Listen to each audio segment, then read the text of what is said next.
Friends, fans, and fine folk, grab your drinks and snacks and come on down to Downtime! Robert reads. What up, what up, what up?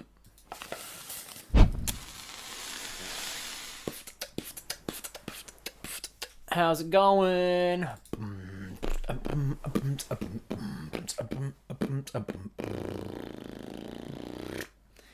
Hi, welcome in everybody. We're going to do Robert Reads today, / Downtime. Where if you missed the previous one of these last week, we are reading City of Thieves by Ian Livingstone, published by Fighting Fantasy. It is a choose your own adventure, choose your own ending adventure book. For those who are unfamiliar with the terms, it is not read cover to cover like a regular book. It is instead broken down into these small sections. Some are as little as a paragraph or a line, and others are several pages long. And they're all numbered. So you get to the end of one of them, and it says turn to section 298, and then you read section 298. That's what we are doing today. We started it last week. Started a story of us wandering around a city full of thieves, hence the name of the book. And we got robbed a couple times.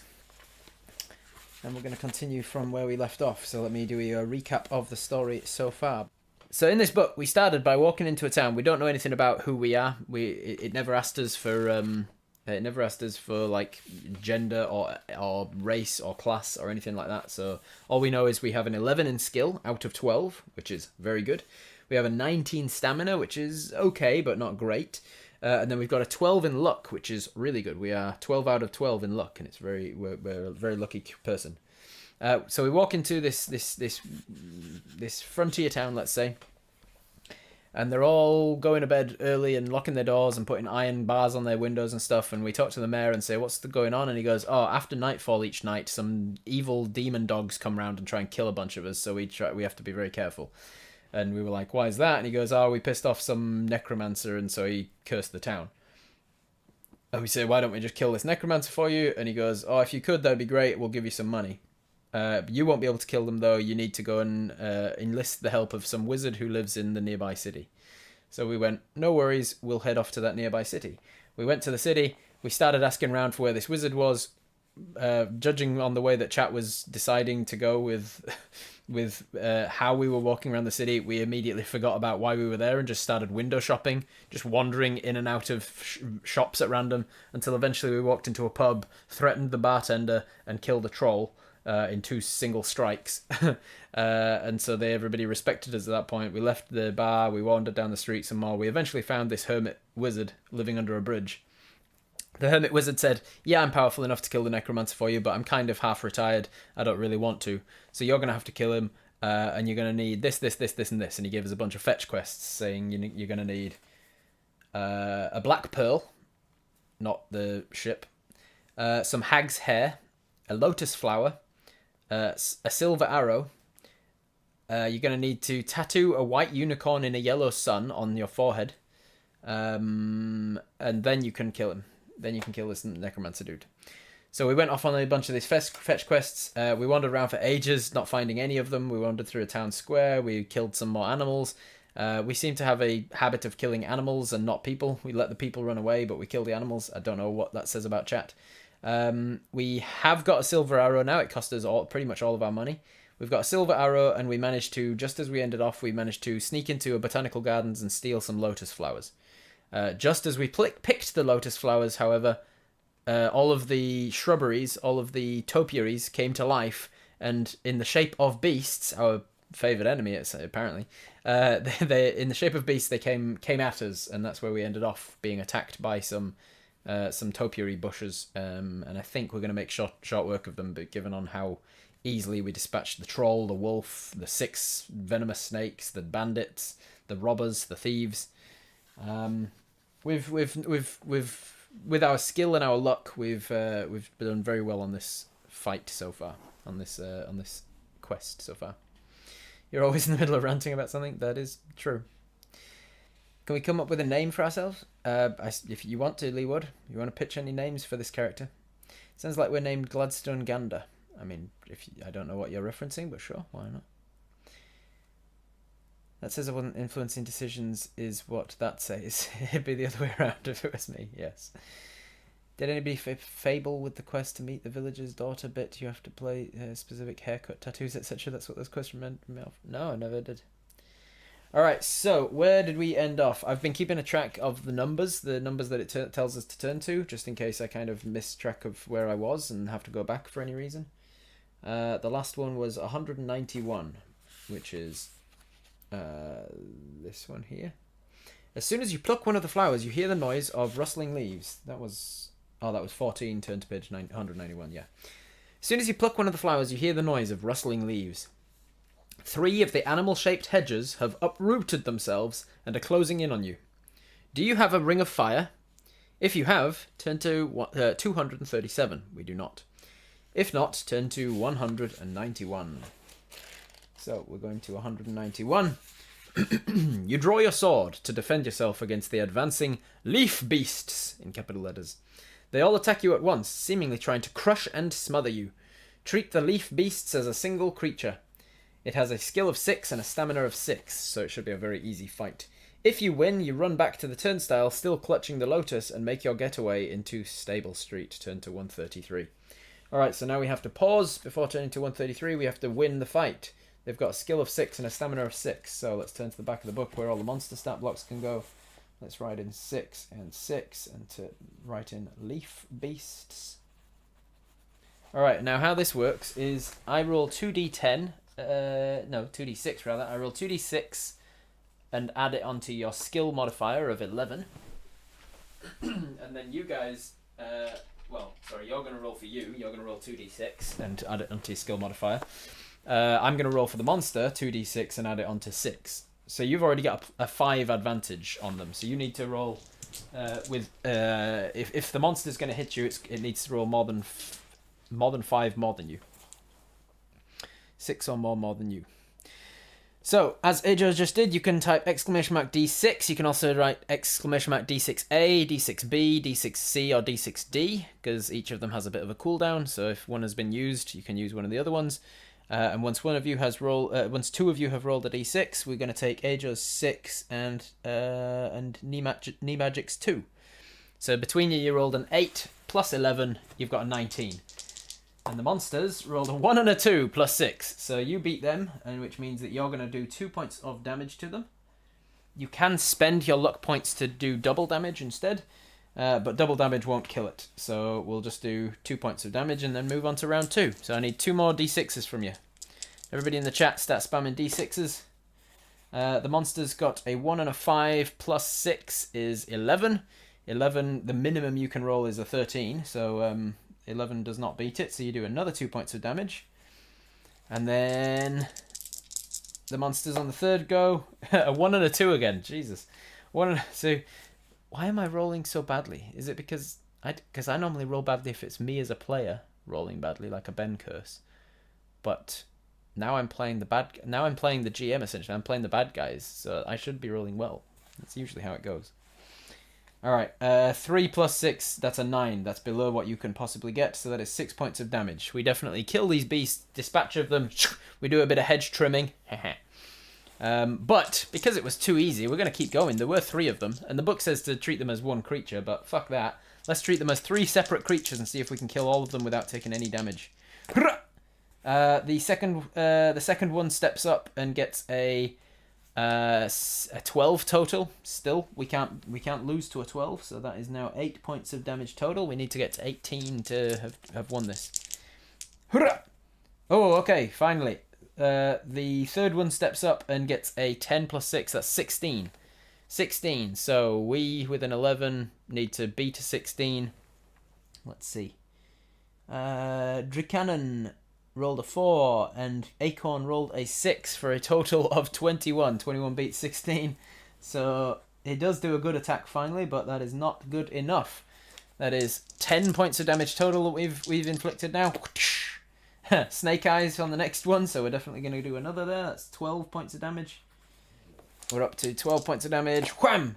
Oh, that's good. That's a 9. 9 plus 6 is 15. So we could theoretically lose.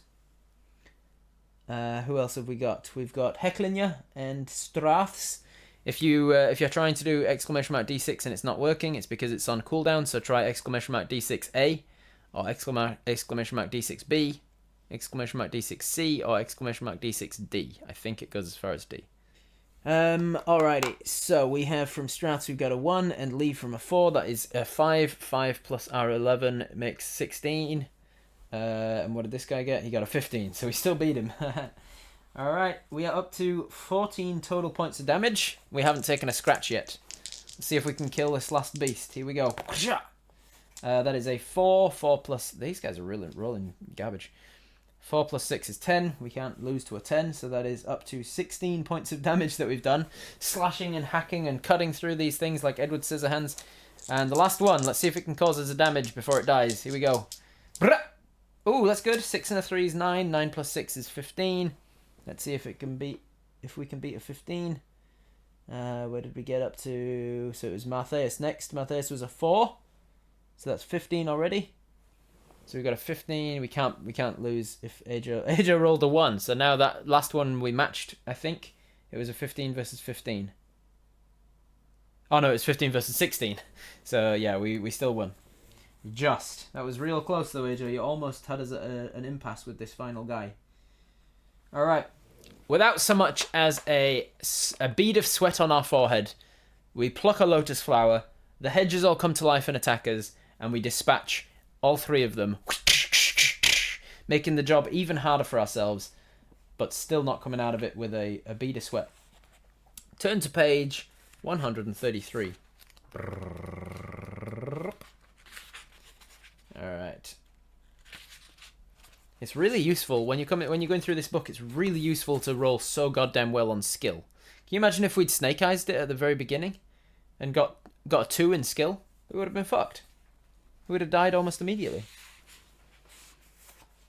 Wasting all your garbage rolls now, storing up some winners for Lyndon. Yeah, that's what it must be. Must be. All right, 133. Let me write that down here. 133. The street ends at a junction with Mill Street, which runs east and west along the city wall. Looking east, you see a group of town guards marching towards you, and you decide to walk quickly west along Mill Street. On your left, you see a narrow lane, and ahead you see a young lad coming towards you, pushing a barrow laden with fruit. If you wish to walk down the lane, turn to 182, and if you wish to buy some fruit from the barrow boy, turn to 160. Do we want to walk down the lane? Put a thumbs down emote, and if you want to buy some fruit, put a thumbs up emote. If you are following the channel, you do have access to my thumbs up, thumbs down, yes, no emotes. Makes it nice and easy and visual for me to see in the chat. So down for walk down the lane, and up for buy up this guy's inventory of fruit.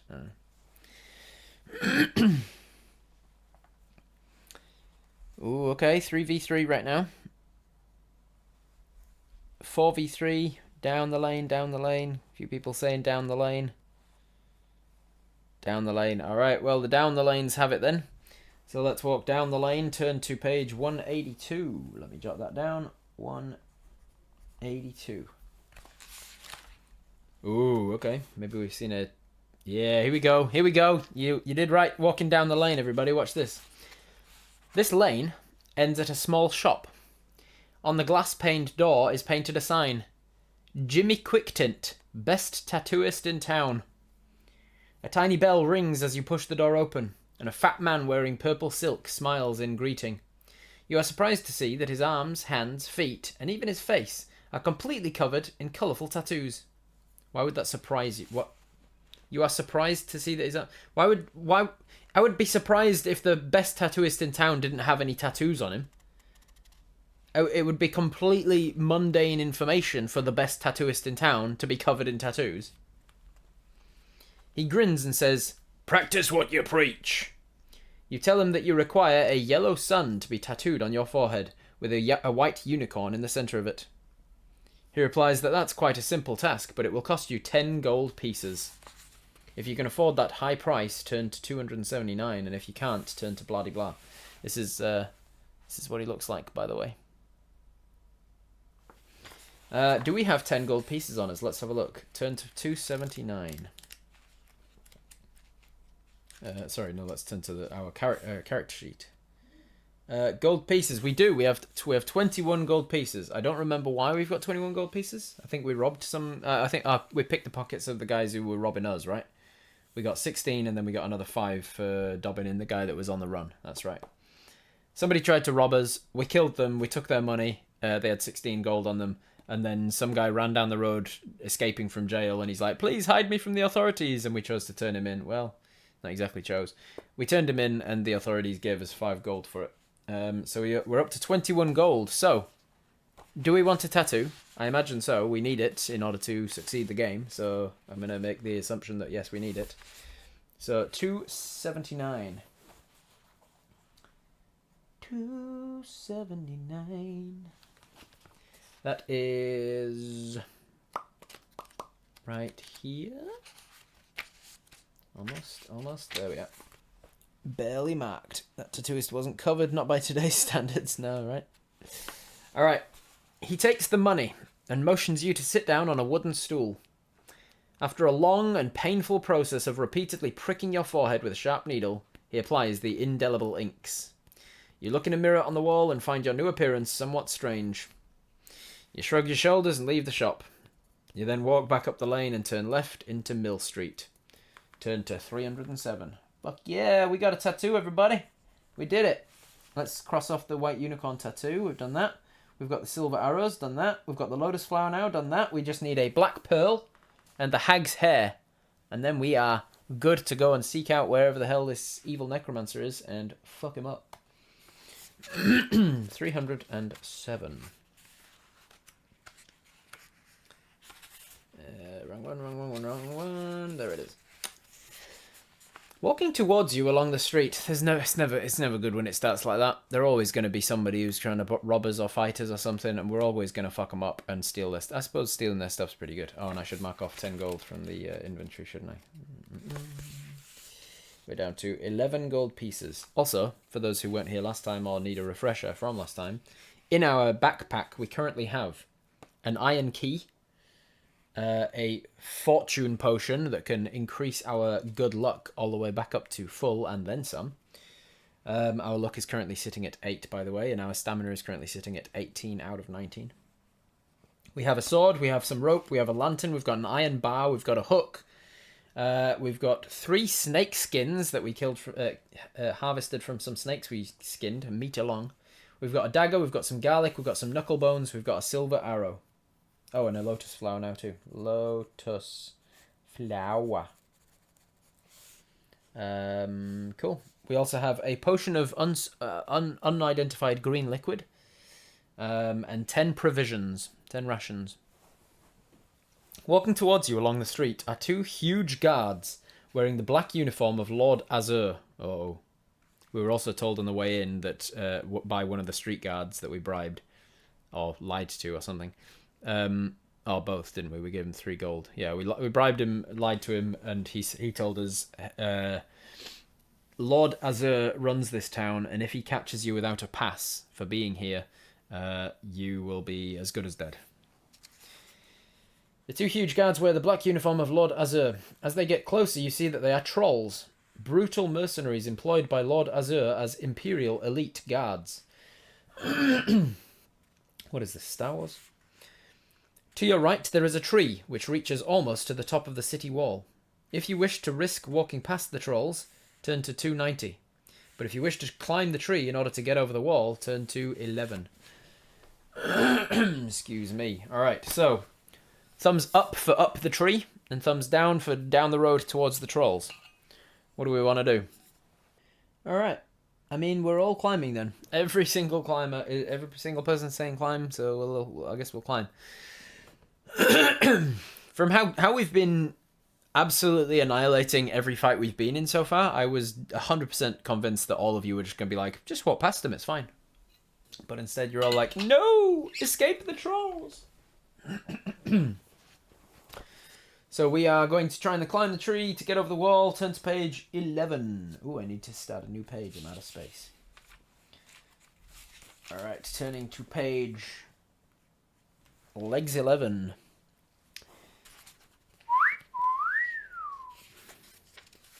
The trolls see what you are doing and they run towards the tree. You are forced to leave your shield behind, lose 1 skill point. Fuck you all, chat. This is your fault. I was just talking about how good it was to have such high skill, and then you go and climb a tree to try and run away from some guards, making it super conspicuous that you're obviously trying to do something dodgy. So they chase you down and lose a skill point. And we also lose a shield. We didn't even have a fucking shield. I'm going to write shield in the inventory and then lose it.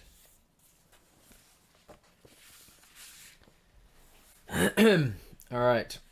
The trolls see what you're doing, run towards the tree. You're forced to leave your shield behind, lose a skill point. After climbing quickly up the tree, you realise that you must jump a distance of 2 meters between the branch and the top of the wall. If you are wearing a chainmail coat, you will have to take it off in order to jump safely across the wall, lose 2 skill points. Thankfully for us, we did not have the money to buy the chainmail coat when we had the opportunity to do so, so we left without it. Below you, you see the 2 trolls running around the tree, waving their swords at you. There is no alternative but to jump. 358. Turn to 358. Alright, here we go. We're always good at bloody jumping off of things, aren't we? It's never gone bad for us before when we jumped out of a window and twisted our ankle. 358. Oh, that's the next page.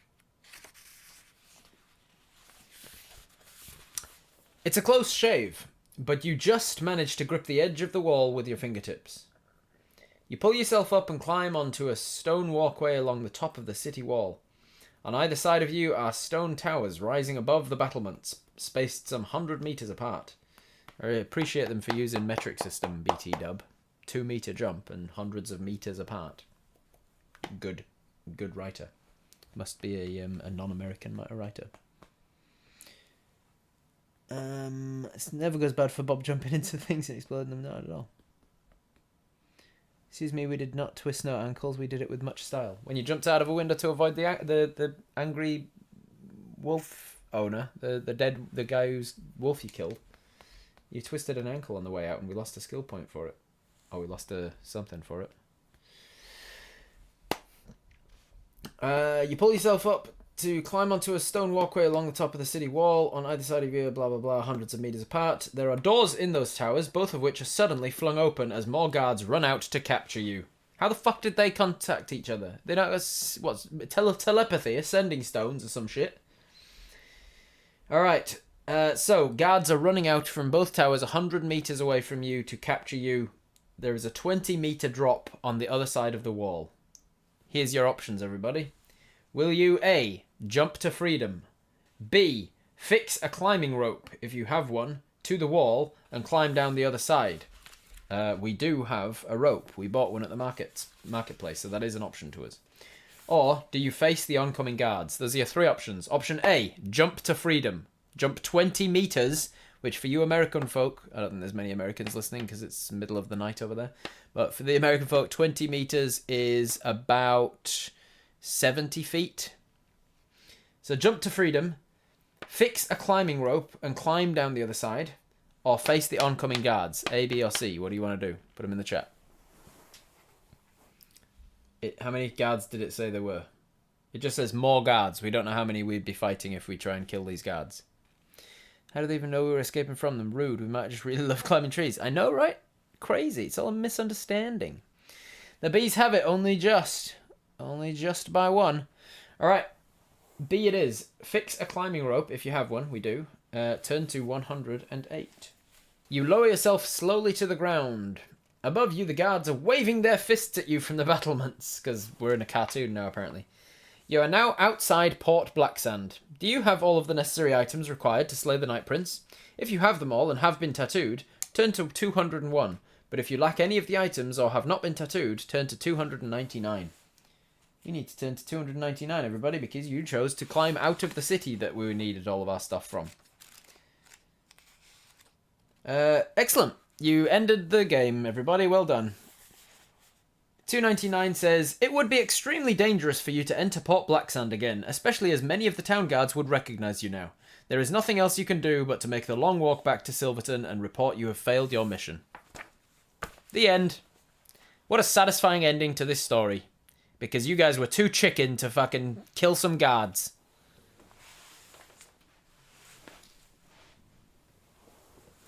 That's it. We're ending the stream now. I'm gonna raid into Dragonlance in an hour and a half, and so I'm just gonna twiddle my thumbs for a bit. Excuse me for trying to survive. Do you have any recollection of how many things we've killed without taking a scratch? We can handle some guards.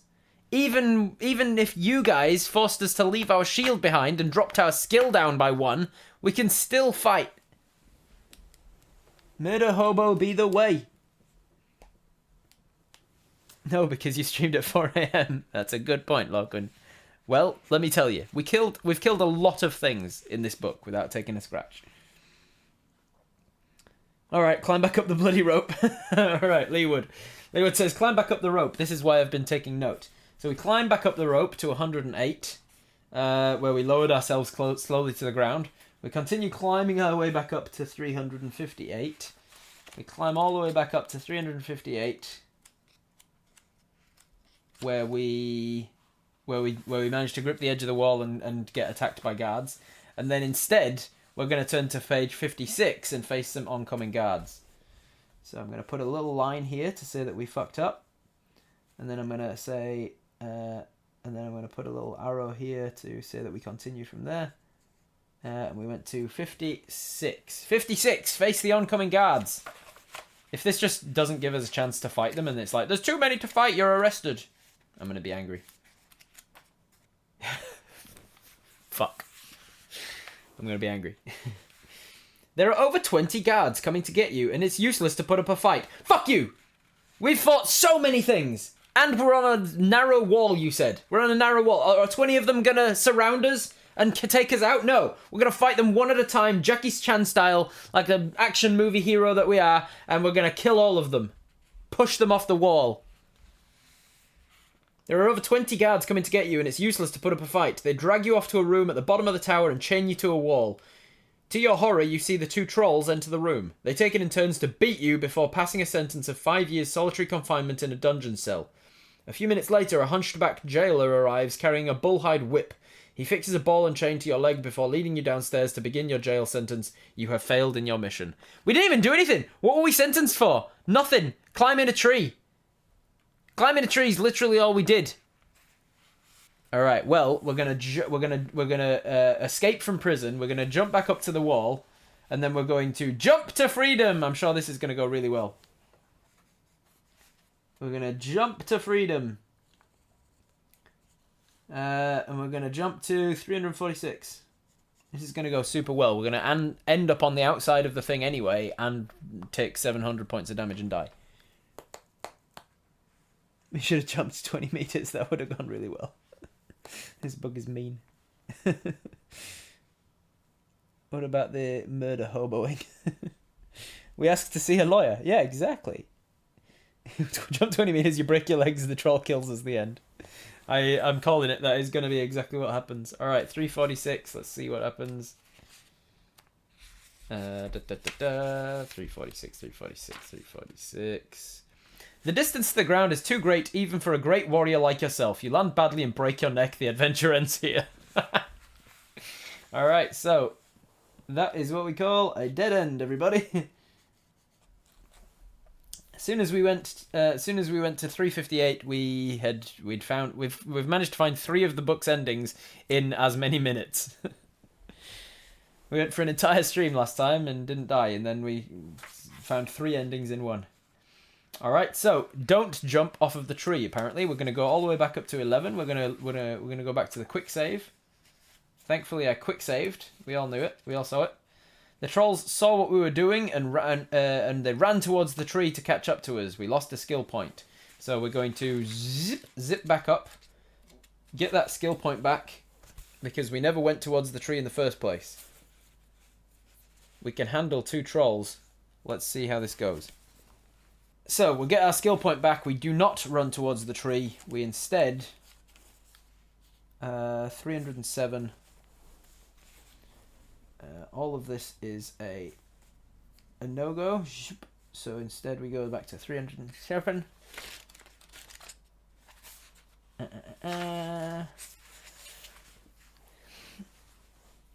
We quickly find ourselves walking back along the street.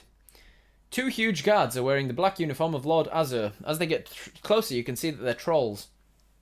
To your right, there is a tree which reaches almost to the top of the city wall. If you wish to risk walking past the trolls, turn to page 290.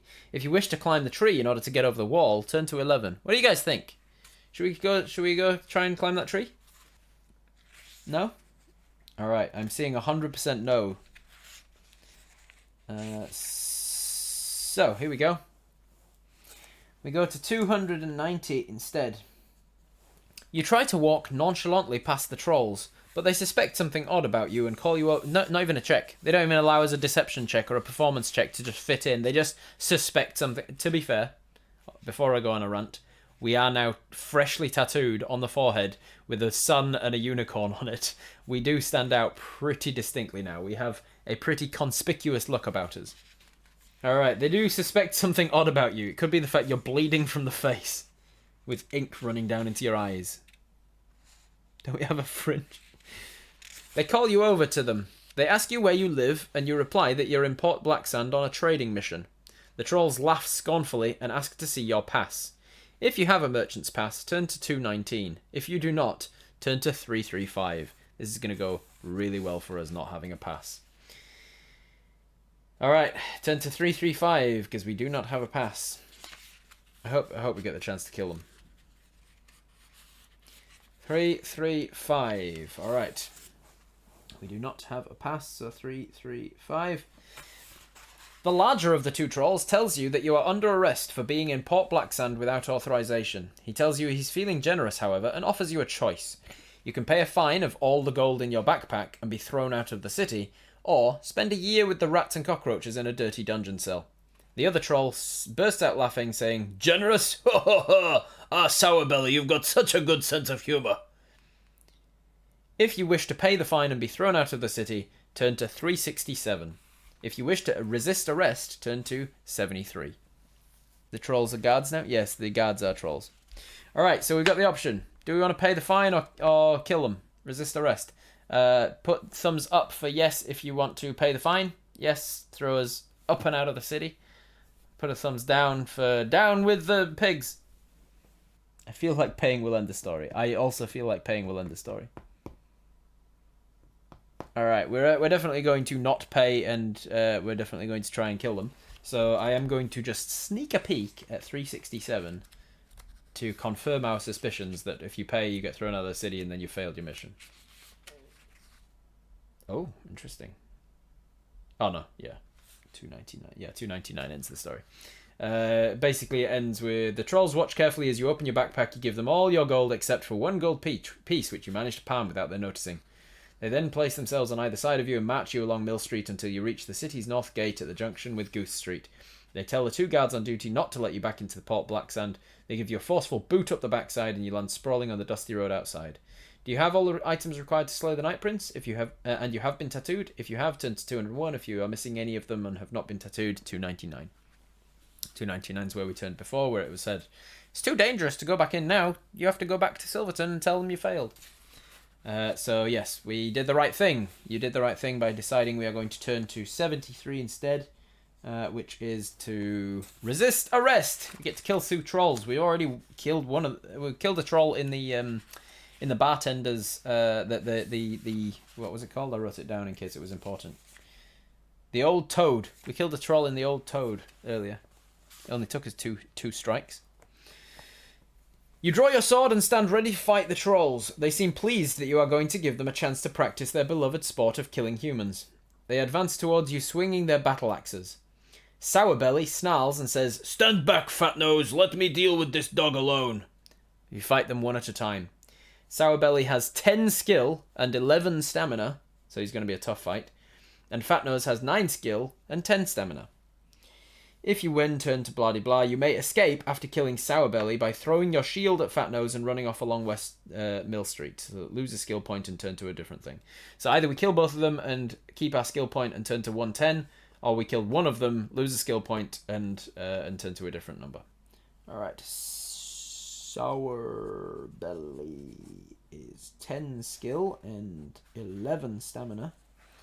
And Fat Nose is 9 skill and 10 stamina. Alright. Let's get us some d6s in, everybody. We're going into a fight. So start rolling them d6s and I'll go down one at a time and I'll get two of them at a time. What they call a military genius, so that you slit the throat of one troll and then run along the walls as fast as possible. It was Nicole Standing. Hi Nicole, how are you going? Alright, here we go. So, first roll for them is... Oh no! Oh, that was double sixes. Oh, Sourbelly's gonna kick our ass. Alright, Sourbelly got a 26 total. We could theoretically still beat him, because if we roll double sixes as well, we do beat it. Alright, so Sourbelly got a 26. What did we get? AJ rolled a 5. It's not a good start. And Lee rolled a 3. Alright, so we got an 8. 8 on 2, 11 is 19. 19 does not beat 26, so he beats us, and he does 2 points of damage. So we are down to 16 health. Alright, round 2. Sournose with double 5s now. Sournose rolling well. Sournose with a double 5s plus 10. That is 20 total. We need 20 total, so Lee was the last one. Who we got next? We got Martharius rolled a 5, and Hecklinger rolled a 5 as well. That is good. We also got a double 5. Double 5 plus 11 beats his double 5 plus 10. So now we get a lucky strike back on him. Take him down to stamina of 9. Alright, so he's got 9 stamina left. He's still fighting. He's still happy to go on, to keep fighting. I'm going to say, from a DM's perspective, Fat Nose isn't going to stand there and watch you murder his friend. He's going to stand there and watch you fight back and forth, but once his friend gets down to like 2 or 3 hit points left, Fat Nose is also going to jump in and we're going to have to fight both of them at the same time. Alright, here we go. Round 3. So Sourbelly gets a good strike on us. We get a good strike on him. Another double 5 from Sourbelly. Sourbelly is a trained fighter, apparently, with a 20 total. Alright, let's see what we got. Definitely not Estonian. Is trying to cheat. Let's see. We got a 4 and a 4 from Marie and Nemo. So we got an 8. 8 onto our 11 is 19, which does not beat 20, so we take another 2 points of damage. We are down to 14 health. This is going fine. Sournose has got to roll poorly at some point, right? 6 and a 1. Okay, we're down to okay numbers. 6 and a 1 is 7, plus his 10 is 17. Sournose gets a 17. What do we get? 17. Lachlan gets a 5 and a 6 from Estonian. Good on you. Alright, so we've got 11 plus 11 is 22. 22 beats his, so that takes him for 2 points of damage. Down from 9 to 8. Down from 9 to 7. However, I should be putting it to you, since this is a pretty dangerous fight. If you want to be using luck, you can double the damage that we're hitting them for. So instead of 2 points of damage every time we hit, we could spend a point of luck and do 4 points of damage instead of 2. Currently, we are 8 out of 12 luck, but there is a risk to it. In order to spend that point of luck, you first need to test your luck. And so you need to roll 2d6 and get your current luck number or less. So you can get 8 or less on 2d6, then you can spend a point of luck and double the damage. And if you fail to get 8 or more on your 8 or less on your 2d6, you only do 1 point of damage instead of 2. So you risk halving the amount of damage, but you gain doubling the amount of damage. Do we want to do it? Do we want to do that?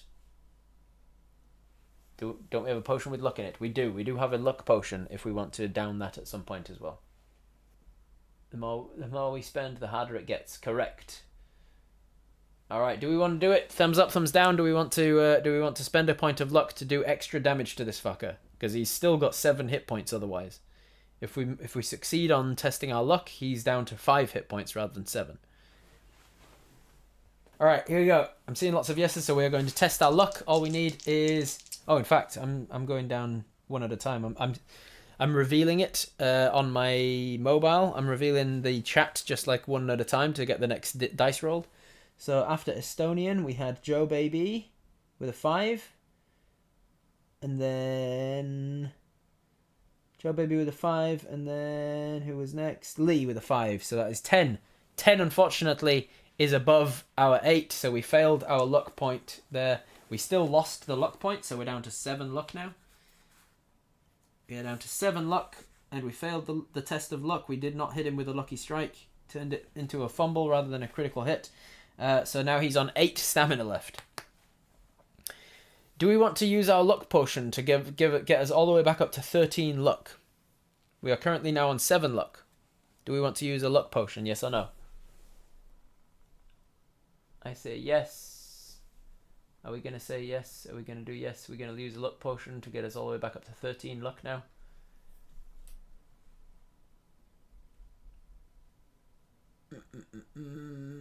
Yes, yes, yes. Yes, yes, yes. All right, we're going to chug back that luck potion during the fight. So we hit him. We make him stagger back, but it didn't hit him quite as much as we like. So I'm going to erase Fortune Potion from our inventory as we quickly chug that back. Look. We, instead of going up to our maximum of 12, we actually go up to a maximum of 13, and our maximum increases. And to remind you what that means, next time we test luck, we have to roll equal to or less than our current luck, and our current luck is 13. And we, on 2d6, we're obviously guaranteed to get below a 13. And then on the next one after that, we're obviously guaranteed to get equal to or less than a 12. So for the next 2 times we test luck, we are guaranteed to succeed. All right. All right. Fighting up. Sourbelly steps back up to us to have another swing. Ooh, shit, he's rolling well. That's a 6 and a 4 plus 10. He's got a 20 strike. Let's go, let's go. Ejo rolled a 5. And Knee Magic rolled a 2. 7 plus 11 is 18. It's not, unfortunately, equal to a 20. So we are down to... He hits us, and we're down to 12 hit points. Man, we have fought so many things that had shitter skill than this troll guard. Alright, the next rolls are Nicole with a 6. And Nemo with a 1. All right, so that is that's an 18 total from us. And this is good. Yes, a 1 and a 2. He had to roll badly eventually. 13 versus 18. We managed to kick Sourbelly's butt one more time. So he's down from 8 to 6 hit points now. He's at 6 hit points. Do we want to use a luck point for this or not? Take him down from 6 to 4. If we hit him one more time after this, he's dead. So he's on 8 hit points. We could either take him down to 6 and then 4 and then 2 and then 0, and we have to hit him 4 times successfully. Or do we just use 2 points of luck and we only have to hit him twice? Do we want to use it? Use it. Yes, okay, use it. So we are going to test our luck, see if I can roll under a 13. We got a 4 and a 1. That is under 13. So we are now down to 12. We turn that hit into a crit. And he is now sitting not so pretty on 4 hit points left. I said once he got down to 2 or 3 hit points left, his mate was going to jump in.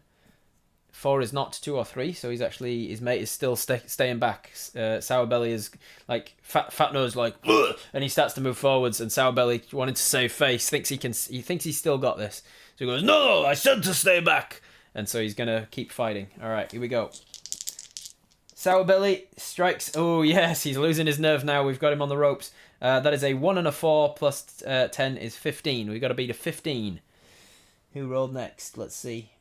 Joe Baby got a 6. Hecklinya got a 5. Yes, smashed him. All right, so we're going to hit him now. Are we going to leave him with 2 hit points left and then his mate will jump in? Or are we going to use another luck point and take him down to 0 and just kill him straight up before his mate can jump in? Which are we going to do? Are we going to use a luck point? Thumbs up for using a luck point. Yeah, alright. Alright, we're going to use the last luck, so let's see if we can roll it equal to or below a 12 on 2d6. We did. Crazy, that. Alright, so we turn that into a crit, and we kill him with 2 crits back to back. Sour belly. We bash him in the side of the head. He knocks to the side, and he tells his mate, no, I can do this. And then just as he turns back, we use the opportunity, slash across his throat, and open up his throat to the ground. Blood starts to pour out. Now, we have defeated Sour belly. We have 12 hit points left, and we're down to 11 luck. It says, you may escape after killing Sour belly by throwing your shield at Fat Nose and running off along Mill Street. Lose 1 skill point. So we have a decision to make. We can continue fighting with Fat Nose, keeping in mind that Fat Nose will be easier to kill slightly, because he has slightly lower skill and slightly lower stamina. So we can kill Fat Nose easier than we could kill Sour belly, but with a couple of bad rolls, we might take some serious damage. So thumbs up if we want to keep fighting and try and dispatch both of these troll guards. Thumbs down if you want to lose a skill point, throw your shield at this guy, and run away. Thumbs up for keep fighting, thumbs down for run away. If we run, no loot. That's a very good point. Look at all you murder hobos. I love you. I love you all. Alright, we are going to keep fighting. We slit this Sour belly's throat, and we turn towards Fat Nose as he jumps in. He is not disturbed, though, because he's a troll. He doesn't give a shit. Alright, so keep rolling them d6s, keep them coming in, and let's roll for Fat Nose. Fat Nose steps up with a 2 and a 4 is 6, plus his skill of 9 takes him to a 15. Can we beat a 15? Lee rolled another 5, thank you Lee, so we've got a 5 there, which already beats it. I just need to go until I see the next d6. D6 from Wraith, 2, there. So we got a 5 and a 2 is 7, 7 plus 11's 18, 18 beat his 15. So we start off the fight pretty well with old Fat Nose by hitting him for 2 points of damage. So he's down to 8 hit points. Alright, we're on 12, he's on 8. And we have a skill of 11, he has a skill of 9. Let's see if we can kick his ass. Here we go, next roll. 1 and a 2, we knock him back. We Spartan kick him in the chest, push him open. He gets a 1 and a 2 plus his 9. That is going to be 3 plus 9 is 12. 12 we cannot miss. We cannot miss on a 12, so we are guaranteed to hit him, because the minimum we can roll is a 13. So he's down from 8 to 6. Fat Nose is feeling a little bit staggered. He's off his game because he's seeing his buddy, the best man at his wedding, is lying on the floor, clutching his throat, bleeding from his carotid artery, very quickly passing out. He tries to take a swing at us with a 1 and a 5 for a 6. 6 plus 9 is 15. Can we beat a 15? Spates rolled a 1. No Spates. Wraith rolled a 5 though and saved it. That is 6 plus 11 beats 15. So we take him down from 6 to 4. Alright, Fat Nose is on 4 hit points left. Last roll. Here we go. Well, maybe last roll. Depends if we want to lock it or not. Oh, he rolls better. He's fighting for his life, and he realizes that he's going the way of Sour belly if he doesn't do something. So he picks up his game. That's a 5 and a 4 for 9. 9 plus his skill of 9 is 18. Can we beat an 18? Professor Clunk rolls a 2. It's not looking good. Lee rolls a 4, so that is 6. 6 onto 11 takes us to 17. 17 is not an 18. So we get hit by Fat Belly for the first time, and he takes us down to 10 hit points. All right. He is feeling more confident now. Let's see if he can keep up the pace. Oh, he is getting his mojo back. He's getting into his stride. He ducks under one of our swings and strikes us pretty hard, it seems, with a 6 and a 4. That's 10. That's a 19. Can we beat a 19? Spates rolls a 6. And Nicole gets a 5. Yeah, boy. He tries to swing around, hits us hard, but we bring up our sword, manage to get under him and hit him. Final decision to make. Do we try to test our luck again? Our luck is now 11. If we test our luck and roll a 12 with double 6s, we fail. But if we roll anything else, there's a 35 out of 36 chance that we succeed and we can kill him with a single crit. Or do we just keep our luck, make it a single strike, take him down to 2 hit points, and kill him with another attack after this, hoping that he doesn't damage us too badly before we can finish him off. So thumbs up in the chat for try and test our luck and use another skill point, another luck point. And thumbs down for just finish the fight as normal. Thumbs down. Alright. So we are going to leave that as a regular attack. Hit him. He's down to 2 hit points left. Fat Nose is struggling. He realizes what's happening. He's a city guard and a troll. Is he going to try and turn and run? I don't think he is. I think he fights to the bitter end. He thinks he can get you. He's still confident and stupid. He's going to try and fight to the bitter end. And that is his downfall and his chagrin, because he rolls a 1 and a 2 plus 9 is not enough for him to hit us. We cannot get lower than that, so Fat Nose is defeated. As he dies, we stab him through the gut, pull him in close, and say something cool. And he says, "Did you just say something cool?" And you say, "I certainly did." And then he dies. If you win, turn to 110. We better get to loot these fuckers. We are looking bad, by the way. We are on 10 hit points out of 19. And we can eat provisions to increase our stamina something. I can't remember exactly. I can look it up. But we can eat one of our 10 provisions to start regaining hit points now. But let's turn to 110 first. Your fight attracted a group of onlookers. Some of the beggars even cheered when you cut down old Sourbelly. But one sly-looking character sloped off with the obvious intention of finding more guards. It is dangerous to stay here any longer, so you run off west along Mill Street. Turn to 239. Oh man, 239 is what we would have been turning to anyway, so there's no fucking loot. There's no nothing, there's no change to 73 if you run away, 239, yeah. So 239, all roads lead to 239, as the saying goes. Ooh, this is a long paragraph here. 239. Yeah, no loot. No loot from killing the 2 guards. We just had to run away before anybody could find us. If we get... we're not obviously going to just use rations in the middle of running away, so I'm going to continue the story, and then if we get to a point where we, like, you have to hide out in the thing for 5 minutes, then I'm going to allow us to eat some rations at that point. Behind you quickly comes the sound of running feet. You look round and see a group of town guards chasing after you.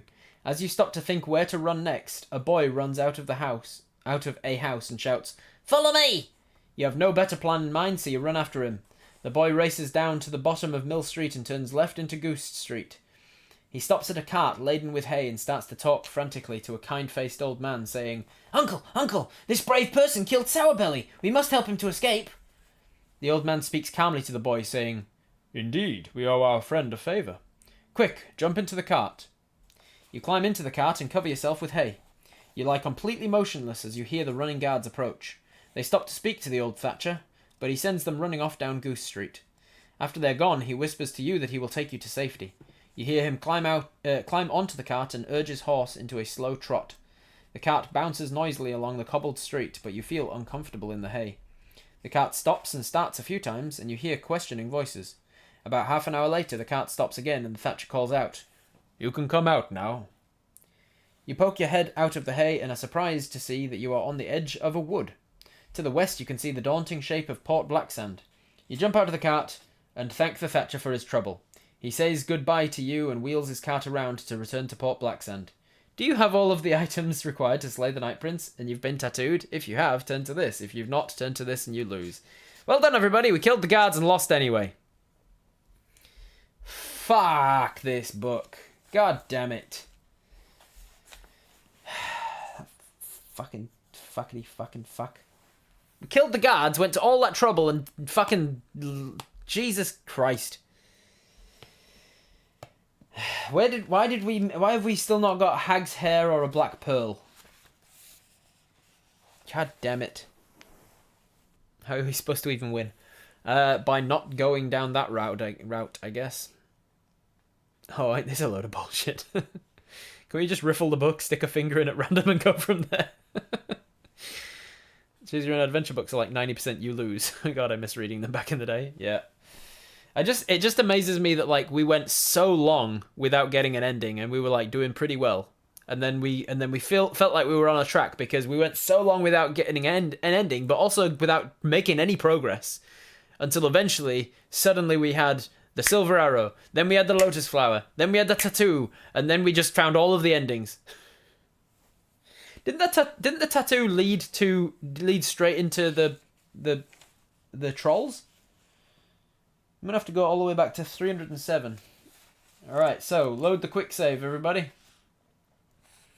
The quick save was walking along the street to two huge trolls. All right, so that one leads to an ending.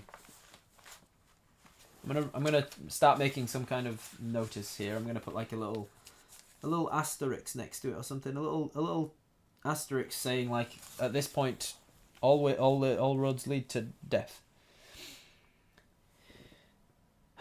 279 led to 307. It's a good thing I'm keeping note. He takes the money and sits you down on the wooden stool. Yeah, getting the tattoo leads to you leaving the city. What a shitty design of the book. I'm sorry, Ian Livingstone. Shitty design.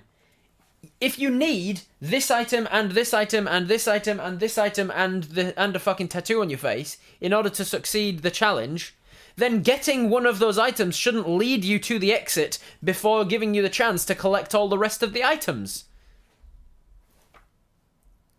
Getting the tattoo leads to the trolls directly, and the trolls all lead to you leaving the city in some way or another. And then once you've left the city, it's like, have you got everything you need? Because if not, you've failed the game. Fight the trolls, lose. Climb the tree, lose. What are the choices? The only other choice then, it seems, is... And that's the only way to get the tattoo. So the only way is, if you find the tattoo artist without having all of the items in your inventory already, you lose. Hey, look, this guy's using a metric system. Good author. Also, Rob, what a shitty book. Which item would you get last if it was a D&D game? I don't know. Whichever one wasn't presented to me first. Quick save before the tattoo now. Man, now I'm going to have to get in through complications of like how many fucking gold did we have before the tattoo artist? How many health were we on before the fight? At least I remember that one. We were on 18 before the fight. Alright, so we were on 18 health before the fight. It's weird that the tattoo artist should say like, lose 1 stamina. Because getting a tattoo on your face from some dodgy tattooist in a City of Thieves probably would hurt quite a lot and lose 1 hit point. Alright, fuck me, sideways. I'd have to reset all of our luck. So we used that in the fight, so let's reset all of that now. So we were on 8 luck out of 12. And don't forget to put a fortune potion back in our inventory. Fortune potion. Quick save. How many gold pieces? We spent 10 on the tattoo, so we were at 21 gold pieces. I think that's it. I think we're reset. Alright, we are reset to before the tattoo artist. And then I'm gonna make a little note saying 279. I'm gonna put a little tattoo, the word tattoo. I'm just gonna write it above 279. Tattoo 279. So when we need a tattoo, we know where to go. Let's go back to the candle maker shop. He was nice. So much for being a good writer because he's not American. Didn't say he's a good writer because he's not American. Said he's a good writer because he uses the metric system. Americans can use the metric system and should. So...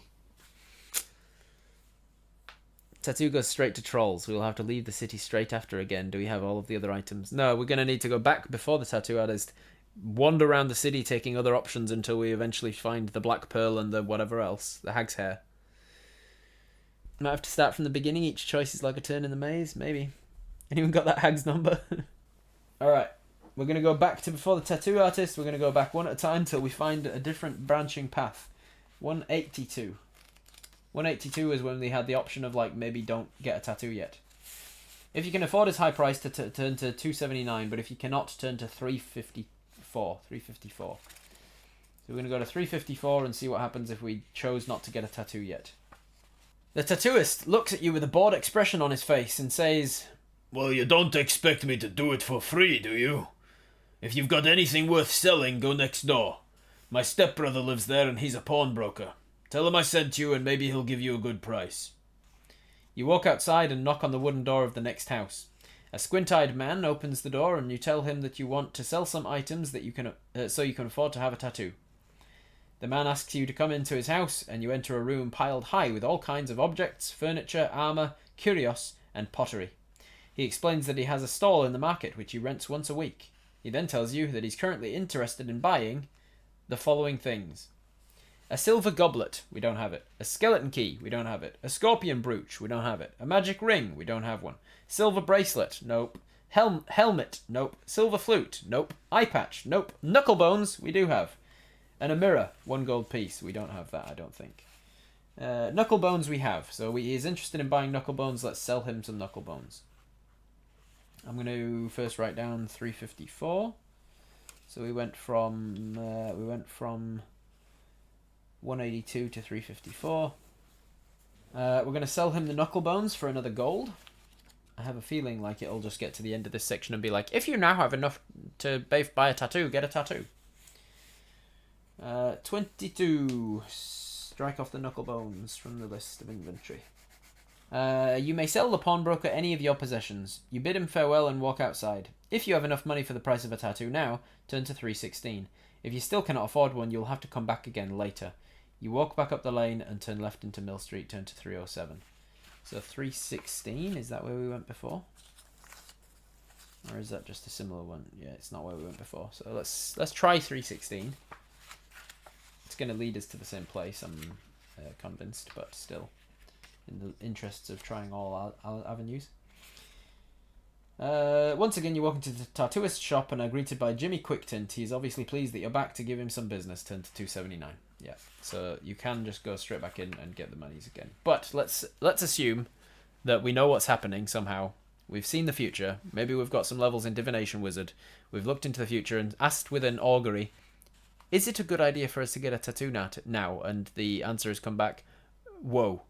Definitely not wheel. It is woe. Woe betide anyone who gets a tattoo at this stage.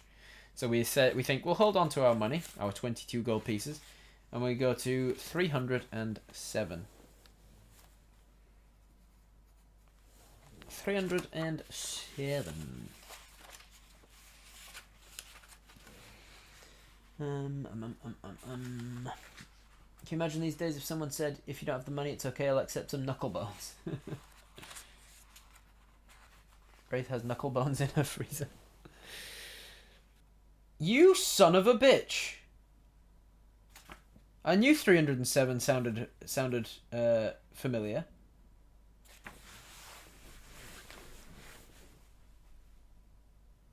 I am speechless. 307 is the trolls are walking along the street towards you.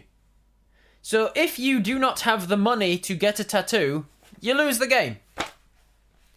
If you get a tattoo before you have all of the other items, because you have the money for the tattoo, you lose the game. Basically, if you ever take a choice that leads you away from the one opportunity to get your item, you lose the game. I'm very frustrated with this book. Ian Livingstone. Lol, this book is brilliant. These games are why people have trust issues and also why loot lust exists. That's it. We're all storming Ian's house.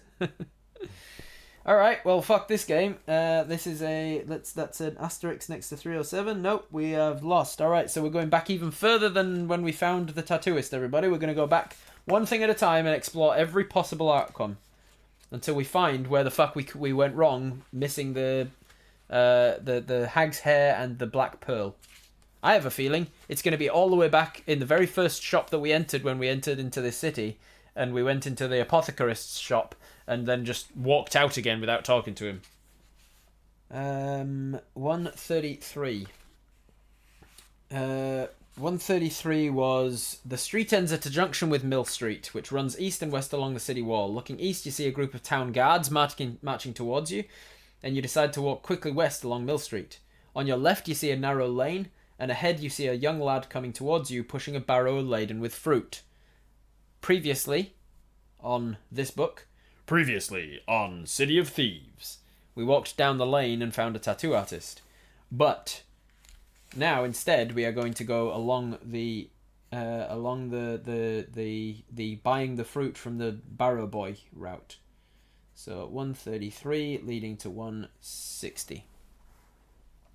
I feel like you should just come up with your own ending. You could do that. Do all roads lead to doom? No, there will be an ending. They just this is why they call it the City of Thieves, because you never actually get out of the city. This Nightwing or dude that we're meant to kill, the Night Stalker or whatever he's called, he he just doesn't exist in the book. There's no roads that lead you to him. All right, 160. The boy puts down his barrow and asks you what you would like to buy. He recommends his plums as being particularly refreshing, if you catch my meaning. If you wish to pay 1 gold piece for a bag of plums, turn to 211. But if you wish to buy a bag of red apples for a gold, turn to 242. 211 or 242. Also, I need to add knuckle bones back into our thing because we quick saved to before we had the knuckle bones. So we're back to 21 gold pieces, and we have knuckle bones. Where the hell did we get knuckle bones from, by the way? Did we buy them from the market? Kick the boy in the nuts and take the barrel. Always up for a bag of plums. Alright, what do you guys want? Apples or plums?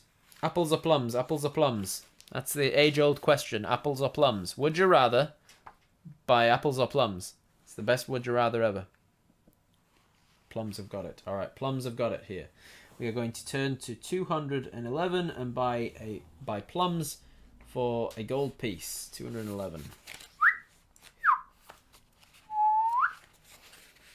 211. There it is.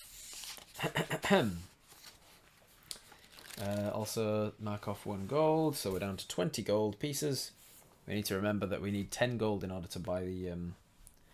actually, we need 9 gold if we've got knuckle bones, because we can sell that stuff. Or if we steal any chandeliers and silver bracelets and shit, we can sell that next door and buy the stuff as well. So we're good. We're good on monies. 20 gold pieces, we buy some plums. The plums are sweet and juicy and taste delicious. Add 1 stamina point. You wipe your mouth with the back of your hand and continue west. Turn to 307, where you encounter some trolls. And you missed the opportunity because you didn't turn left down the lane and you wanted to shop locally and support small business owners. You wanted to support a child in his endeavor to sell sweet plums to you. Because you were a nice guy, you miss out on going to the tattoo artist shop at all, and you just encounter some trolls and lose. That's what the game's telling you. Ooh, you get a stamina point and then you lose, sucker. I'm going to take that gold back.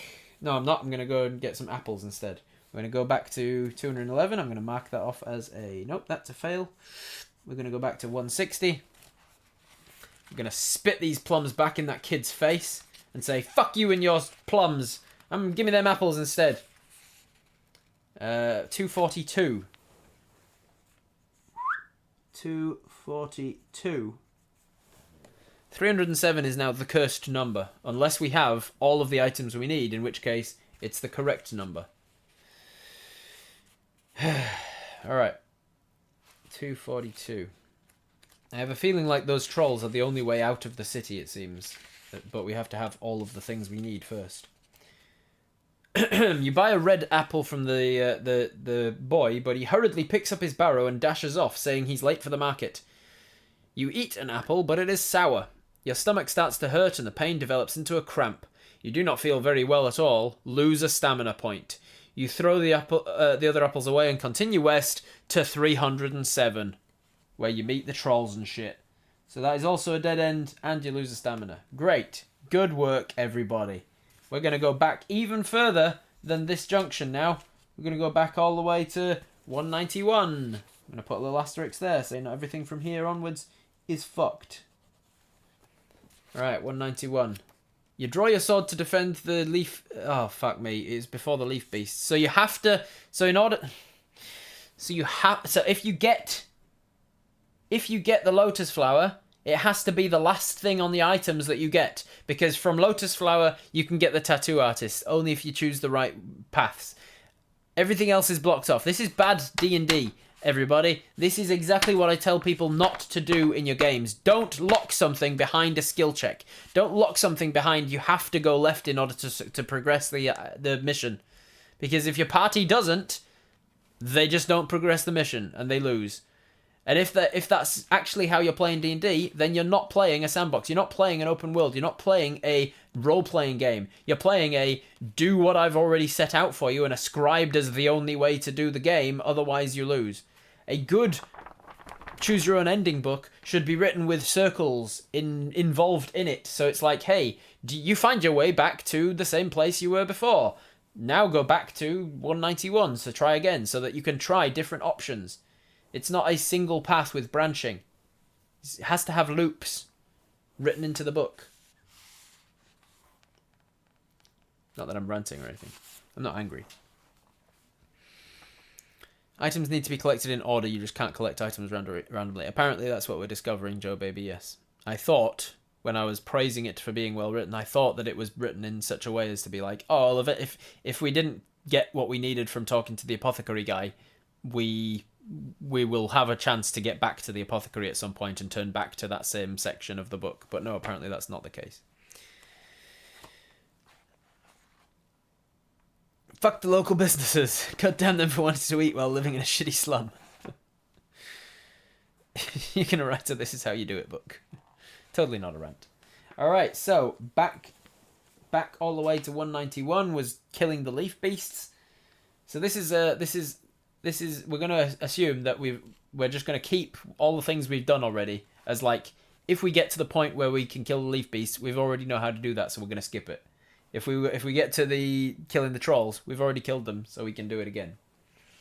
But we're going to keep going back till we find a place where we can branch off and find the black pearl and the hag's hair. 114. Sorry, just 14. 14. As soon as you pluck one of the flowers, blah, blah, blah. So what was before 14? 370. 370. You place the coin in the slot and walk into the turnstile. If you wish to risk picking one of the flowers, turn to 14. But if you'd rather leave the gardens and continue north, 133.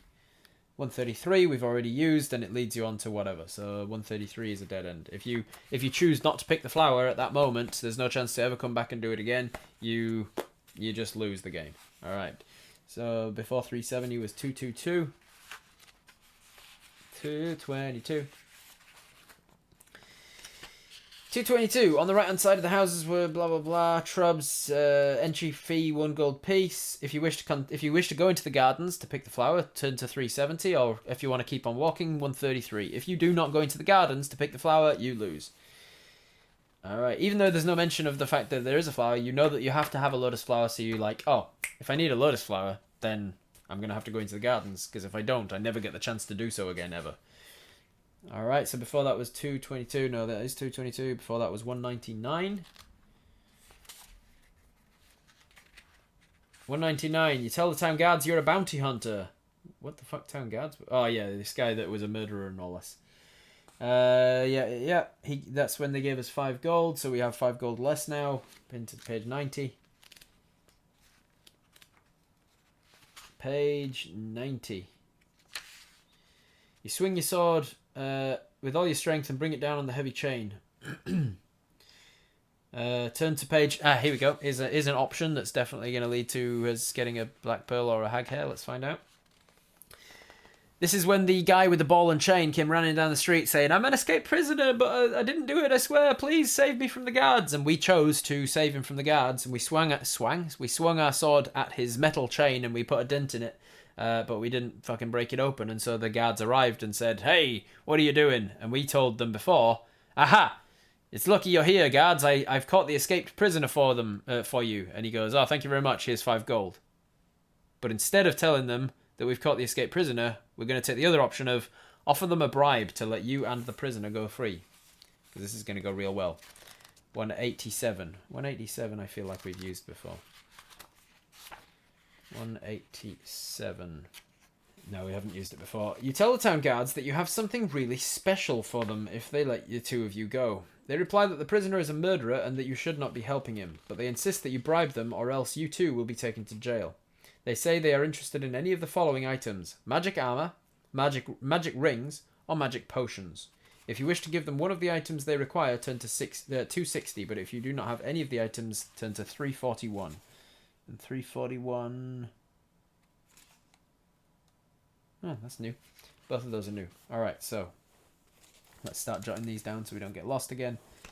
So this is 90 to 187. Alright, 90 to 187. We're going to get there, everybody. We're going to find out where the hell those things were. 90 goes to 187. What do we have? We have a magic potion, because at this point we haven't used our fortune potion, so I guess that's the only thing we have that we can give them. So let's turn to 260 and give them our magic potion. The guards take their bribe and let you go. As you walk north, you hear the angry shouts of the captured murderer behind you. You hurry on in case he tries to implicate you. Turn to 222. 222. 222 leads us into the gardens and everything, all the rest of it. So we just lost a potion and got nowhere, rather than gaining 5 gold and going nowhere. Alright, so let's go back. That's a dead end. So instead of 187 through to 260, let's go 187 to the other option of if you can't afford it or you don't have any of the items. Let's see what happens then. 341.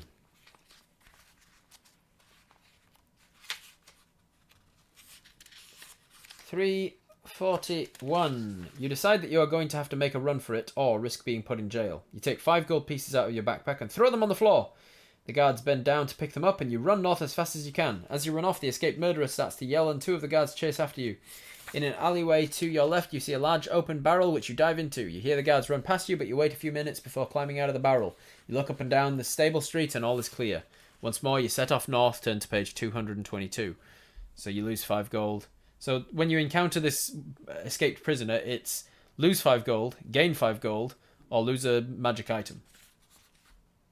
And either way, you set off up 222. Alright, so those are all dead ends. So let's put that as a little line there. Let's go all the way back to 90. What was before 90? 90 led to 90 was 115. In the bottom of the barrel was a random black pearl. And some hag's hair. Both in the same place. You bribe the guards and he says, "Great, have some hag's hair for your trouble." Alright, coming towards you fast as he is able is a man in tattered rags with a ball and chain attached to his leg. He is exhausted and collapses in your arms, his face dirty and unshaven. With great difficulty he manages to speak, saying, "Please cut me free, the town guards are not far behind me." Blah, blah, blah. If you want to cut through his chains with your sword, we tried that, failed. If you want to hand him over to the town guards, turn to 274. Didn't we just have a 274? Oh no, we've had a 279. That was the Tattooist. Alright, you just hand over to the town guards. 274. The guards are pleased that you have caught their wanted man. They tell you is an escaped murderer. He hands you 5 gold pieces saying here's your reward. Yeah. And then turn to 222. Alright, so the man, the escaped man has no purpose of anything other than you either get 5, you lose 5, or you lose a magic item. And then on with your journey. All of the options of meeting this escaped prisoner lead to the same thing immediately, without even like a diversion. It's just you meet him and immediately you're on with your journey, but you either have lost 5 gold, gained 5 gold, or whatever. The ball, the ball at the end of that guy's chain was the pearl that we need. Yeah, totally. Alright, well, let's go back even further then. Fucking hell. So 169 nice, that led to 115. So let's go to 160 nice. The blacksmith removes his gloves and wipes his hands on his apron before asking what you want. Blah, blah, blah. Does he make anything else? If you wish to pay 20 gold pieces for a chainmail coat, turn to 46. We didn't have it at the time, but due to the magic of non-linear time storytelling, I'm going to say that we have 20 gold pieces and we can buy a chainmail coat. Eventually, I imagine we'll continue on anyway. So let's go 46. 46. The blacksmith takes your money and walks over to some bales of hay in the corner. He lifts up one, and underneath it you see a chainmail coat. He turns to you and says, "You have to hide everything in this place. You can't trust anybody." The coat fits you perfectly, and its workmanship is excellent. Add 2 skill points. Whew! Can you imagine having 13 skill? That would have been great. You leave the stables with your new armour and continue north onto 115. So that was just a little diversion of, if you have 20 gold when you meet the blacksmith, you get two extra skill points and then continue on immediately. But that's not going to help us, because skill points is not pearl. Alright, 169, that was that one. 25. 25 was before these geezers. 25. You soon realise you're in a stable when you see a large bare-chested man wearing a grubby white apron, blah blah blah. Make conversation with the blacksmith, that's what we went with before, but we also have the option of attack him with your sword or leave him to his labours. Leave him to his labours leads to 115, same as before, so the only other option we haven't explored is attack this blacksmith with no reason or no provocation. 323. Oh wow, it's into it immediately. The blacksmith looks surprised at your unprovoked aggression and pulls another red-hot iron bar from the fire with his gloved hand. He is very angry and lunges at you with the bar. He's got 9 skill and 9 stamina, so he's almost as good as the troll town guard. If the blacksmith wounds you during any of the attack rounds, you must subtract 3 points from your stamina score because of the burn caused by the iron bar. If you win, turn to 395. So I'm going to just skip ahead and assume that we win that fight. Go to 395. 395. If we don't get to loot his shop. Jesus. Oh my god. The blacksmith was a good man. You lose 4 luck points immediately. Feeling extremely guilty, you leave the stable and continue north. Also bad storytelling, don't tell me how I feel. You can say, there are feelings of guilt coming up within you, you can choose to ignore them or not, whatever, but don't tell me how I'm feeling. That is my purview, as the player of this character. Also, we don't even get to loot his apartment, so motor hoboing doesn't get you anything, I guess. Alright, so, before that, so that's all of those options exhausted from 25, so let's go back even further. 76. 76. To your left you see a large wooden barn. Do you want to walk through the barn doors? If you do, blah blah blah. If you don't, continue 15. So let's keep going back. So 76 is also dead end onwards. 30. Here we go. We're going to get somewhere. I swear to God, we'll get somewhere. We're going to find where that fucking pearl is. Tower Street ends at a junction, turn to 76. That's not even... If you don't have an option, then why are you even... Whatever.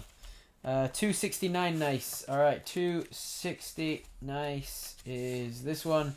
A little man with a crossbow curses before running into the building. Walk to 30, alright. 251. We're going to get there, everybody. I swear to God. 251. One of the small... It's a good thing that when we were playing through this the first time, we were quick saving, and we've got all of these different these auto saves and quick saves, and we're going back through them. Delete this auto save. Load this one.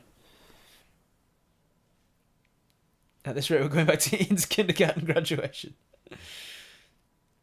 All right, where were we? 251. One of the small people stops and looks down at you. He mistakes you for a town guard and calls out to his accomplices to run for cover. He points a short crossbow at you and fires. Test your luck. If you're lucky, the bolt thuds to the ground at your feet. Turn to 269. We were before, but let's assume that we were unlucky and it lodges deeply in your shoulder instead. Turn to 330. 330 is... Lose 3 stamina points. If you are still alive, you managed with great pain to pull the bolt from your shoulder.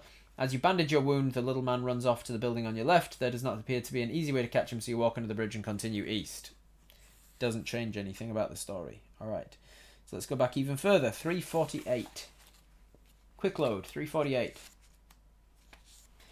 Tower Street makes a sharp turn to the right, going east between tall buildings. An iron bridge crosses overhead between 2 of the buildings, and you see movement on it. Small cloaked people are carrying laden sacks between the buildings, apparently in a great hurry.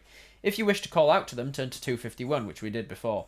If you wish to walk under the bridge and continue east, turn to 30, which is the same thing.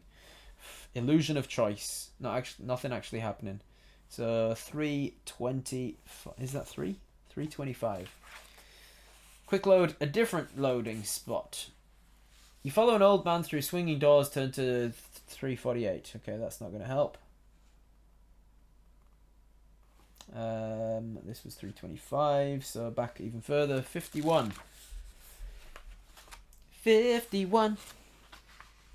Go, Rob, find that pearl. We got it. This is load main save territory. Quick load way past now. I'm a laugh if the black pearl is a ship in a bottle or something on a pet clam called a back pearl. Yeah. At least we're not heading north anymore. That's a start. Yeah. Alright, we're heading east. Stairs. Oh, we're back on the ship, everybody. We went onto a pirate ship at one point. I forgot about that. Where am I? 50? 51. Sorry, 51. We're not on the pirate ship. This is when we beat the living snot out of some guys that were beating up an old man. You walk over to the old man and help him to his feet. He's very grateful and offers you to buy a drink at a nearby tavern. If you wish to go for a drink, turn to 325, which we did before. If you'd rather continue your quest, 348. 348 is what the option was from before. Yeah, it just skips the thing, but leads to the same result. So we're going back even further. 177. Just going to put a little asterisk here. 177 asterisk. 177. Where am I? 177 is before 200, Robert. 177. You draw your sword and blah blah blah. If you win, turn to 51. Okay, so we won. So even further before that is 127. This is when you saw them beating up a guy and you had to make a decision whether you were going to fight them or not. 127, just ahead of you, 3 men are involved in a fight. 2 younger men appear to be attacking the older man with iron bars. If you wish to help him, turn to this number. If you're not, you just walk past him and continue on to 348. Alright, so let's keep going past that. I think that's a 0, so 100. 100. You soon arrive at a junction. If you wish to turn north into Tower Street, turn to 127. That's what we did before. If you wish to continue east into Stable Street, turn to 246. Alright, here's a proper junction. A proper junction for once. So 100 leads to 246. Alright, completely new territory here, guys. We've got it. We found something. 100 leads to 246. We found so many endings. The Black Pearl's going to be turn out to be a bar where the hags all drink. Yeah, the Black Pearl's going to be the name of a hairdresser's that serves exclusively hags. It's going to be some bullshit like the first choice you make was a turn left or right deal, and that will be the decider. Yep, probably. All right, here we go. So 246. As you walk warily down the narrow cobbled street, you are suddenly confronted by a little old man who dashes out of one of the houses. He pulls a dirty bottle out of a canvas bag. As he speaks, you can't help staring at the large wart on his nose, with its tuft of hair. He smiles and asks if you would like to pay 2 gold pieces for a drink of his wonderful healing potion. If you wish to pay for a drink, turn to 98. If you'd rather keep going east, turn to 363. Thumbs up, thumbs down. This is your first time that you've actually had to make a choice in a while. Do we want yes to pay 2 gold for a healing drink from this grubby old man? Or no, we do not. There's a chance that he's a hag, and he has a tuft of hair from his wart of his nose, and there's a chance that he's like, haha, I'm actually a hag. But thanks for testing my poison. Have my hair. And he plucks out a hair, gives it to you. We can always hope, right? Let's go! This Choose Your Own Adventure book has a route that's not a dead end. Yet. He just has a pill stuck up his nose. Alright, let's try it. Let's live dangerously. Try this dodgy drink.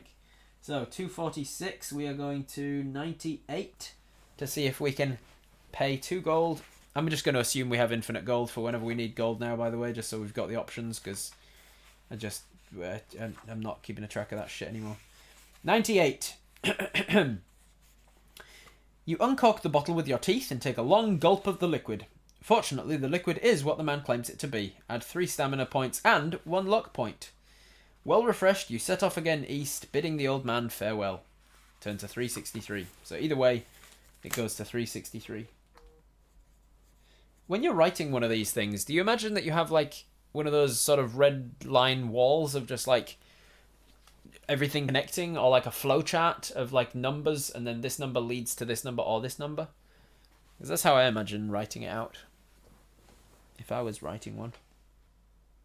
From the look we're getting, we're going to get to the hag, and she's going to be bald, and it's going to be like, if you have the hag hair restoral potion, turn to page whatever. If not, she has no hair to give you.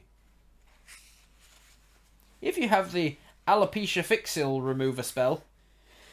363. In the middle of the street, you see a large manhole cover. If you wish to lift that manhole cover to see where it leads to, we do, because somebody has mentioned before at some point that they might have heard rumours that the hags are in the sewers or something, right? So we definitely want to do this. So I'll put the choice to you guys, and you guys get to choose. Do we want to lift the manhole cover, yes or no? From giving hair to all the other prior adventures who chose the right route the first time, yeah. Yes, the hags are in the sewers. Yes, for the love of God, go to the sewers. Yes, please, goddamn. Graph nodes make sense, then you use graph theory to make it good. Exactly my thought, Stratha. I was like, fuck, this would make... You'd need to really be good at graph theory in order to make a good one of these. Alright, here we go. Manhole cover. We are going to lift the manhole cover and go down to page 48 to see where it leads. 48. There is an iron ladder secured... I really thought that was going to be... There's an iron bar over the manhole cover. You can't get it up. There is an iron ladder secured to the rim of a hole descending into a tunnel below. It is dark and a very unpleasant smell rises up from below. Is that describing as if you don't know what a sewer is? If you wish to climb down the ladder, turn to 321, and if you wish to replace the manhole cover, continue to 205. So we are definitely climbing down. 321. 321. At the bottom of the ladder, you realise, much to your disgust, that you're standing in a sewer. Why is that a surprise? Why is this douchebag, this dumbass, surprised by a tattooist answering the door to find that he's covered in tattoos, and that a ladder leading down into a hole from underneath a manhole cover in the street leads to a sewer? Where else did you think it was going? I thought it was going to Narnia. Alright, you realise to your disgust that you're standing in a sewer. There are torches along the tunnel wall giving a very dim light, and droplets of water make eerie sounds as they fall into the sewage water. If you wish to walk north along the tunnel, go to 356. If you wish to walk south along the tunnel, 118. Thumbs up for north, thumbs down for south. Which way are we going? We're in the sewers. Never north. Never north again! Methane is rampant in sewers. Why are the torches so dim? No idea. Alright, we are going south, 118. South for the hags. Here we go. South for the hags, 118. You can hear some scratching sounds in the tunnel ahead. Then you see a long shadow appear on the curved brick wall. In the dim light, you can just make out the large shape of something black and shiny moving towards you. The scratching becomes louder, and you also hear clicking sounds. The monster is only a couple of meters ahead of you when you recognize it as a giant centipede. Do you possess an insect bracelet? If you do, turn to 2. If not, turn to 166. We definitely do not, so turn to 166. Where are people getting all these magic items from? Magic items and rings and silver things? Alright, 166. 166. You'll have to swing your sword with all your might to pierce the armor-like shell of this monster. Holy shit, it's got 10 skill, but it's only got 5 stamina. If you win, turn to 272. Well, look at this. I just rolled a natural critical hit, and I killed the thing in one go. Turn to 272. 272. 272. You manage to squeeze yourself between the dead centipede and the roof of the tunnel. You walk further down the tunnel to see that it ends in an iron grill through which the sewage water runs. If you wish to try and remove the grill, turn to 377, but if you wish to walk back to the entrance hole, turn to 174. Try and remove the grill, yes or no? Don't make us go north. No, don't make us go north. Remove the grill. Alright, we are trying to remove the grill. Turn to 377. I have a feeling this is going to lead out of the city and be like, well, that's too late now. You're out of the city and you're covered in shit. So nobody's going to let you back into the city. 377. The iron grill is securely bolted to the brick wall and you're unable to remove it. However, above the grill you notice a dark recess where some bricks have been removed from the wall. It's too dark to see deep inside the recess. If you wish to put your hand into the dark hole, turn to 92. If you'd rather walk back to the entrance hole, turn to 174. This book I'm discovering is written in the guise of like a choose your own ending, but it's really a do you want to explore this option or not? Because either way you're going to end up at 174. It's like a do you want to do this thing first and then go to that thing, or do you not want to do that thing at all and go onwards? Alright, pearl in a hole. Pearl in a hole. Turn to 92. We are putting our hand in a hole. 100% sure. 100% sure we are putting our hand in a hole. In the end of a sewer. Underground. Completely not lit. What else could go wrong? You are slowly feeling your way along the bricks when your hand comes in contact with a smooth, flat object. You pull it out and see you're holding a mirror. You pack it away and walk back to the entrance hole. So... either way, you're going to get to 174, but now you've got a mirror, which you can sell for 1 gold piece if you don't have enough gold to get a tattoo. I don't know, maybe there's other reasons to having a mirror, but you have a mirror now. 174, back to the entrance hole. Back at the entrance hole, you may either climb up the ladder back to the street in order to continue east, or if you have not done so already, you may walk north along the sewer. We have not done so yet, so let's walk north along the sewer. Sorry, everybody who hates the direction of north. We have no other options. A mirror in a hole in a sewer. What the actual fuck? Yeah, exactly, Wraith. Exactly my thoughts. If you are going through this book and something says, "Have you got a mirror? If so, blah blah blah." You next time reading through the book, you're going to be like, "Oh, I better look for a mirror. It's probably going to be in this shop or that shop, or where the fuck do I find a mirror?" No, you've got to go down into a sewers, walk along a thing, defeat a giant centipede, and then find it in a hole at the end. Alright, 356. That, by the way, was a successful loop. You went south, you did a bunch of stuff, and it sent you back to a point where you can now go north again. The same section where you could have taken a thing before. That's a successful loop. Guys, never do that in Australia, by the way. You will die. 356. I just want one fucking hag. I want to find a hag. I'm done with this book. We've not even finished it. 356. Ahead you hear the sounds of squealing and frantic splashing. Long shadows are cast by moving objects coming towards you. Then you see the sleek, glistening shapes of 3 giant rats only a few meters from you. You draw your sword hastily and fight each of them in turn. And, magically, you beat them all immediately. Turn to 28. While you were fighting the giant rats, you thought you saw someone or something skulking in the shadows ahead. If you wish to continue further north, turn to 265. Yes, definitely 265. Go talk to that hag and get her hair. With your sword still dripping with the blood of rats, you walk further along the tunnel. The ledge you are walking along is narrow and slippery, and you have to tread carefully so as to not fall into the slow-flowing sewage canal. The tunnel gradually bends round to the right as you follow it round. The silence is suddenly shattered by the sound of running feet and a wailing scream. Coming straight at you, wild-eyed, with flailing arms and a contorted face, uttering demon sorcery, is a white-haired old woman dressed in rags. She is a hag! Do you possess a potion of mind control? If you have this item, turn to 82, but if you do not, you lose the game, I guess. 390. Let's go to 390.